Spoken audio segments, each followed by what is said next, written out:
পূর্বপুরুষ আগের থেকে এটা চলতেছে। তো এই সময় তো বর্তমানে কি দিয়েছে, বর্তমানে আমরা এই যুগের বসবাস করতেছি। আমরা এমন একটা জেনারেশনে বাস করি, আমরা মোবাইল ছাড়াও দেখছি।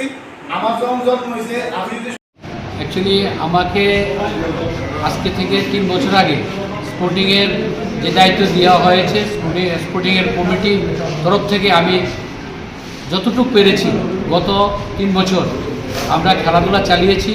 ফুটবল থেকে শুরু করে ভলিবল থেকে শুরু করে আমরা করেছি, কিন্তু বিষয় হলো আমাদের স্পোর্টিংয়ের যে ইনকাম, সেই ইনকামে আমরা ততটুকু আমরা সাড়া দিতে পারিনি। তো এখন আমাদের সরকারকে আমরা বিভিন্ন দাবি রেখেছি, আমাদের মাঠ সংস্কার করে দেওয়ার জন্য, স্টেডিয়াম করে দেওয়ার জন্য, বিভিন্ন রকমের ইভেন্টের মাঠগুলি বাস্কেট থেকে শুরু করে ভলিবল থেকে শুরু করে, কিন্তু আমরা সেই সাড়া আমরা পেয়েছি। আমাদের আজকেও আমাদের যে আগরতলা থেকে টিম এসেছে, ওরা সার্ভে করে গেছে। আগামী দিন আশা রাখি যে সুন্দরভাবে আমাদের এই যে স্পোর্টিং অ্যাসোসিয়েশন গ্রাউন্ড, সেটা স্টেডিয়াম হবে, সে মাঠ হবে, সেই আমরা আশা রাখছি।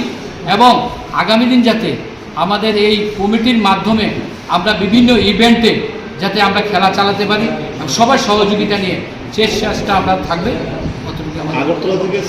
দেখুন, এই ক্ষেত্রে আমরা অ্যাকচুয়ালি একটা টুর্নামেন্ট চালাতে গেলে অনেক টাকার প্রয়োজন।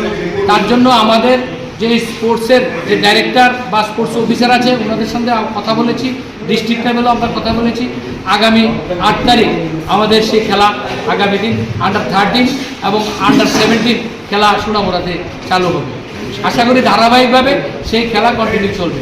8 তারিখ এখানে আরডি ডিপার্টমেন্টের থেকে লোক এসছেন এবং এটা ডাইরেক্টর স্পোর্টস থেকে পাঠিয়েছেন ওনাদেরকে, এবং আমরা ওএনজিসি থেকে সেই ফান্ড রিলিজ করবে, সেটা আমরা কথা বলেছি, সেইভাবে ও টিম এসেছে। মানে সিনথেটিক গ্রাউন্ড হবে এবং স্টেডিয়াম হবে।